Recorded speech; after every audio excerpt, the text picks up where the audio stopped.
Hey everybody, my name's Jessica. I'm 19 now, and I already have a son. But he doesn't call me mommy. Actually, he calls my mom that. And I haven't seen him for several months already because she is the one who is against my visits. I got pregnant when I was 17. Of course, neither I nor my boyfriend Jacob were happy when we heard this news. Since I was underage, I had no other option but to tell my mom about everything. Even though she freaked out and yelled at me at first, she still took me to the doctor for a consultation. Of course, I was scared and worried, especially since I'd read a bunch of stuff about the procedure on the internet, and it definitely wasn't light fiction. But it was good to have my mom nearby, even though I knew she was mad at me. But then the doctor came in and said that due to some physical issues of mine, this pregnancy could be the only one for me, and that getting an abortion could bring even more complications for my health. My mom immediately rushed to the doctor and began asking her about something, but I didn't hear anything and was just sitting on the couch and feeling the tears that were running down my face. Jacob's reaction to that news was, well, my mom predicted it with 100% accuracy. He simply began saying that he was very busy whenever I called him on his cell phone. And then eventually he said that he had to leave town because of his job and disappeared from my life. You can be sure that I was inconsolable in my sobbing. And Mom never tried to make it easier for me. She just kept saying that I deserved it for my recklessness. Jacob reappeared in my life the same day that Cody was born. He brought flowers and a huge pack of diapers and said that he was sorry that it took him months to understand that the time for him to grow up had come. I don't know. I felt so calm and safe near him, and I got that image in my head that everything was going to be great for all of us. But with all those new responsibilities with the baby, the sleepless nights and everything, I became really exhausted. And that made Jacob act irritated constantly. Long story short, one day he just packed his belongings and left. I found a job at a local mall and a nice daycare for my son so that both my mom and I could work and provide a living for the three of us. But there were other guys working with me who were the same age and who led their lives completely different from mine. They would hang out together and always tell me about their weekends by the beach and so on. And very soon, I began envying them and got this feeling that I was missing something in my life. I got home from work and all I did was change diapers, play with Cody, and read to him. And it was not because I wanted to, but because I had to. And whenever I was on the phone with my friends or trying to relax in the bath, he began crying and demanding all my attention, and that just pissed me off. It really seemed like he did everything on purpose, just to make me mad. For example, sometimes I went out with my friends at night, and my mom was okay with looking after Cody, but she wanted me to put him to sleep first. It's just, for some reason, he could only fall asleep when I was next to him. And really often, I had to lull him for a whole 2 hours, which made me really nervous. And when he finally fell asleep, I had no strength to go anywhere anymore. While on a regular evening, when I had no plans, he would fall asleep in like 10 minutes. I hated that. So I began staying late at work and telling my mom that I had additional shifts so that she would pick Cody up from daycare herself. Of course, I had fights with my mom because of that. You see, she was dating a nice man named Leo, and apparently she wanted to spend some time with him alone instead of babysitting her grandson. But I wasn't ready to sacrifice my time for her. One day, my mom just came and told me that Leo had gotten a cool job in another city, and he wanted her to go with him, and she said yes, and they were going to leave in a week. That news blew my mind. Maybe I overreacted, or it might have been a nervous breakdown or something, but when I heard that, I just dropped to the floor and began to sob. I never cried so hard in my life. I even had to use a paper bag just to breathe properly. I just imagined that I had to stay with Cody on my own for the rest of my life. Just the two of us. And that absolutely destroyed me. Since then, a hatred toward Cody was growing inside me. I didn't want to hold him in my hands or baby talk with him or anything. I had no intentions of kissing him or hugging him because I couldn't get rid of the thought that if I didn't have him, I'd be happy with a nice guy and wouldn't be alone. My mom saw everything and tried to talk to me about it a couple of times, but I had nothing to tell her. Then, right before the day of their departure, Mom entered my room to announce another decision of hers. And when I heard that she and Leo had decided to take Cody with them to that other city and leave me here on my own, my jaw literally dropped. I couldn't believe what I'd heard. I thought that finally, the thing I so badly wanted lately was about to happen, and that my life was not all that bad, and I really felt relieved. The next day, I pretended that it was sad for me that everybody left, but honestly, I wasn't even a little bit upset about it. My new life was amazing. I could hang out with my friends whenever I wanted to, and I caught up with all the new movies that I had missed. And the best part was that I finally could sleep through the whole night. Although, I must admit, there were a couple of nights when I woke up on alert because it seemed that I heard a baby crying, but it was just a dream. My mom and I called each other on Skype, and while we were talking, I felt that I missed her and Cody, but still, I like my new life much more. And then I met David. He was very caring and gentle. Every morning he drove me to my work, and every Friday we went to another cafe or restaurant, and he always brought me flowers. He knew about Cody, that he was living with my mom, but when he saw his photo at my home for the first time, he assumed that it was my little brother, and I decided to not tell him otherwise, especially taking into account that Cody was already able to pronounce a few words, and he called my mom Mommy, and he called me Jess, and I was okay with that. As soon as I understood that my relationship was becoming very serious and David suggested that the two of us live together, I could no longer lie to him about Cody. Actually, I told him almost the whole truth. I decided it would be better not to mention my behavior and put it as if it were simply better for my son to live in a whole family. I mean, with my mom and Leo. I was extremely afraid of how David would react, but to my surprise, he did something that made me fall in love with him even more. He said that since from now on we were going to live together anyway, he'd be happy if Cody lived with us. My family hadn't met David yet, so we decided that we'd go there during the coming weekend and kinda combine the two things, the meeting with parents and the reunion of Cody and I. Of course, I thought that that grown-up decision would please her and make her happy for me, but her reaction was totally unexpected. She said that she was glad that I had finally met a nice guy, but it was she and Leo who were raising Cody during all that time, so they could be fully considered his parents and that they wouldn't give me my child back.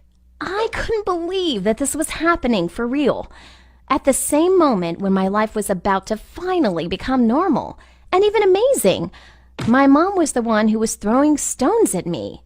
This outraged me so much that I simply said that I'd take my son anyway and started to gather some of Cody's clothes and toys that were next to me. But my mom jumped to her feet and took everything out of my hands. She said that if I didn't stop, she'd call the police and even promised to deprive me of my parental rights. David got really angry, and I was afraid that things were going to end pretty nasty, so I just forced him to leave their house and go home. Well, I had no other options left but to tell David the truth. I mean, that it was me who didn't want to live with Cody and not my mom who separated us. He was in shock, of course, and he still doesn't understand me. But we are living together now. I do feel that this issue creates some sort of distance between us. On top of that, Mom still doesn't want to talk to me, and I haven't seen Cody since all that happened a few months ago. I just hope that someday my relationship with my mom will get better, and that we could become one big family, even though my son would continue to call me Jess. My heart started racing. It felt as if my chest was about to explode. I didn't think I was capable of dealing with any more problems. I felt totally alone. Never in my worst nightmares did I expect this to happen to me. I know that I'm not a bad person, and I didn't deserve what was happening. The text that I received on my phone turned my life upside down. Without having any explanation for what I found in the text, I was aware of only one thing. I had to find out who sent it. Imagine yourself in my shoes. In the middle of your own grief, you receive a WhatsApp message from an anonymous number, and in it is a recording of yourself acting mean. What would you do? The recording I got was of me threatening my mom of exposing her secret to my dad's family if she didn't do what I asked her for. But that wasn't the only thing in that message. The person who sent it also wrote, "I'm going to share the recording with the whole world if you didn't confess the secret you and your mom are hiding." You see, the death of my father's mom caused lots of problems in our house. My father was devastated, but he did not act crazy as my mom did. She wasn't the same person anymore. After all, her death wasn't the end of the world, but Mom acted like it was. My mom stopped going to work or to any other place. She also became really moody all the time. On the day the recording was made, both of us were alone at home. Final exams were right around the corner and I was trying to study, a task that became almost impossible with Mom home. She entered my room without knocking and started screaming hysterically in my face, all because I dared to enter the house wearing my muddy sneakers.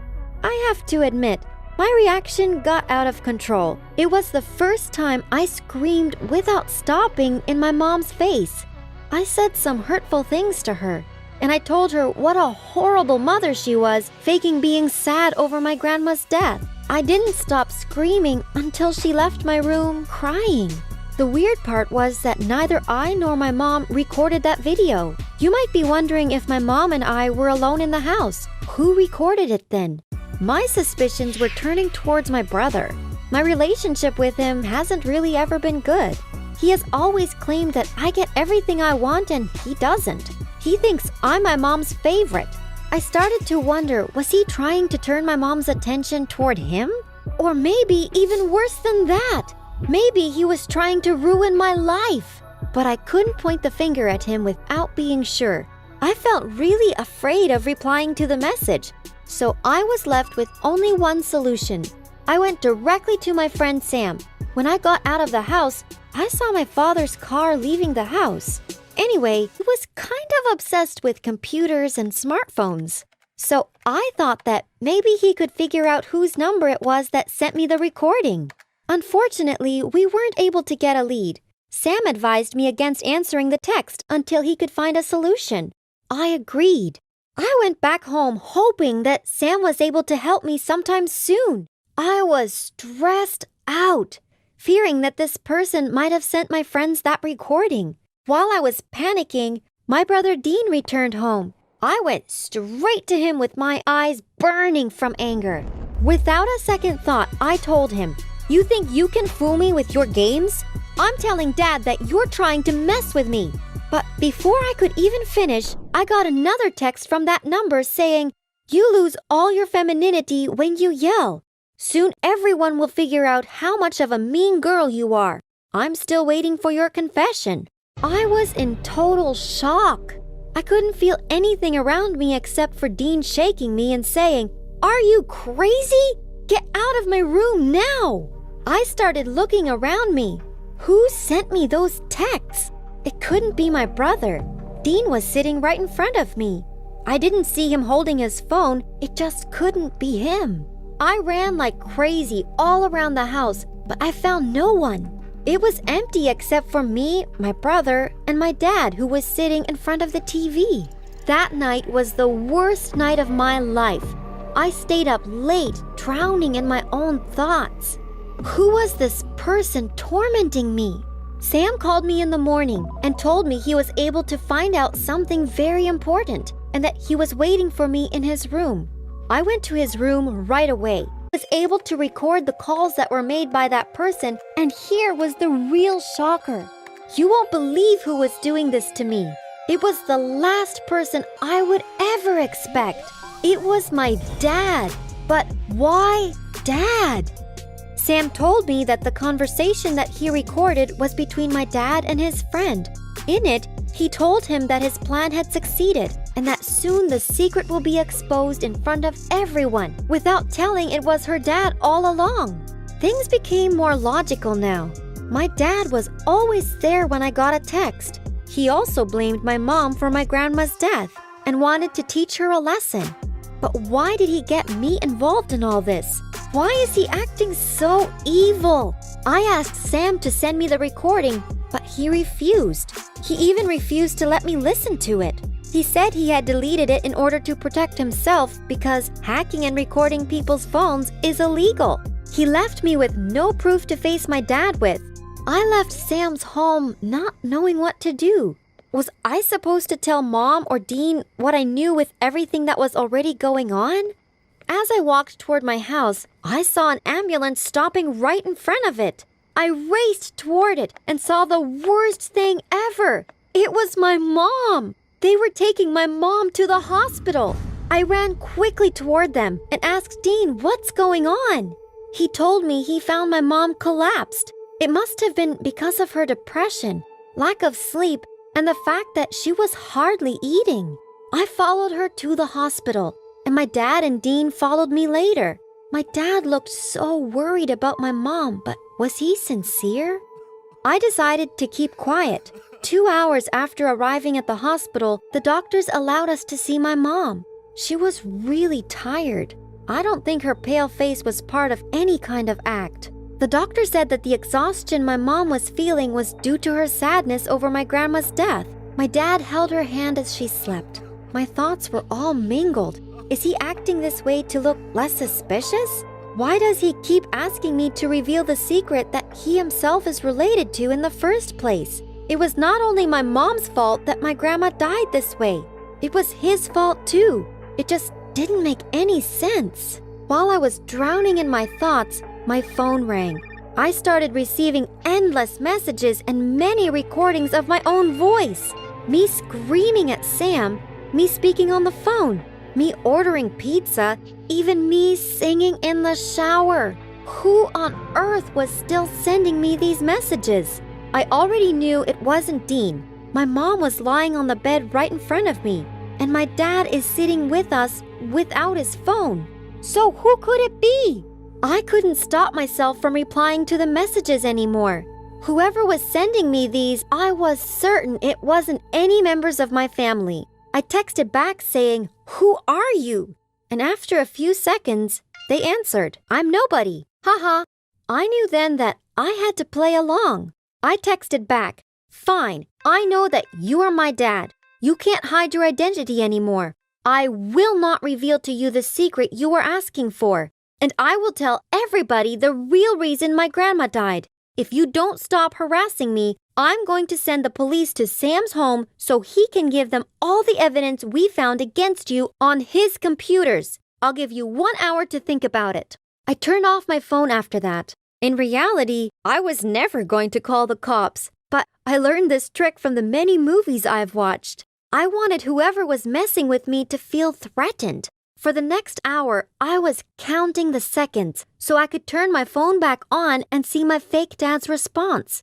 During this time, I went straight back to Sam's home to tell him about my heroic act. But what was waiting for me was something I never expected. When I got to his house, his mom told me that he had been acting like a lunatic for the past hour. He had his bedroom door closed the entire time, but she had heard noises as if he was moving his furniture around or something. She left me and went to tell him that I was waiting for him in front of the door. In the meantime, I turned my phone on again. What I found was scarier than everything that happened so far.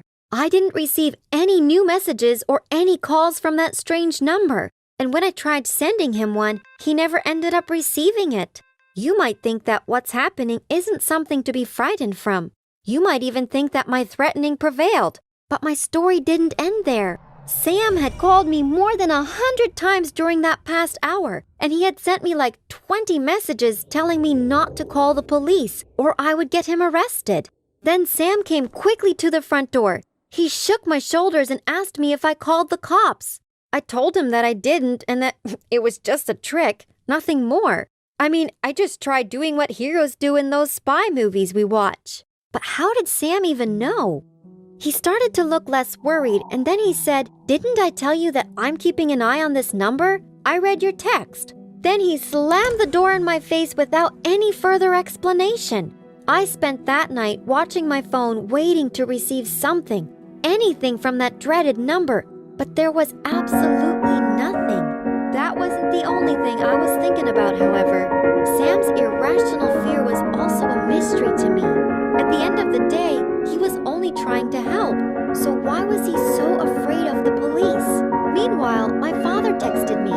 This time, his name appeared on my phone screen. It's true, I wasn't really sure it was him who sent me those texts, but still, I was so scared of reading it. My heart was racing as I started reading. The text said that my mom took medicines and that she was getting better. He also told me that my mom has been blaming herself for the death of my grandma and that I made her feel so guilty by harshly talking to her. The truth is, she was not satisfied with grandma living by herself, but it was my dad who insisted on moving to another city since mom found a better job for her there, despite grandma refusing to move with them. No one knew about my grandmother's illness because she chose not to tell anyone. Her death was surprising to all of us. He said that I have to endure my mom's horrible mood and stand by her side instead of blaming her so we can all get through this. A whole week ended up passing and the strange number didn't contact me even once. I have to admit, I didn't think my threat would scare them this much. I was really confused. I couldn't find any explanation as to what was happening. During that week, however, life was getting better. Mom came back from the hospital, and she was starting to get better. I finally returned to feeling the peace and quiet I had lost. But then, one day, something super weird happened. My friend Charlie told me that she and another girl who attend our school didn't want to go to school because they were feeling that they were being watched. Not only that, but someone was sending her threatening messages along with recordings of herself. Her parents told the police about it, and the cops advised her that she should remain at home until they catch the stalker, because this wasn't the first report they had about this stalker in the last 3 months. I couldn't believe my ears. Was it possible? Could it be that it wasn't just me after all? My dad came to pick me up when school ended, and I asked him to turn off his phone because I was going to tell him something really important. I also turned mine off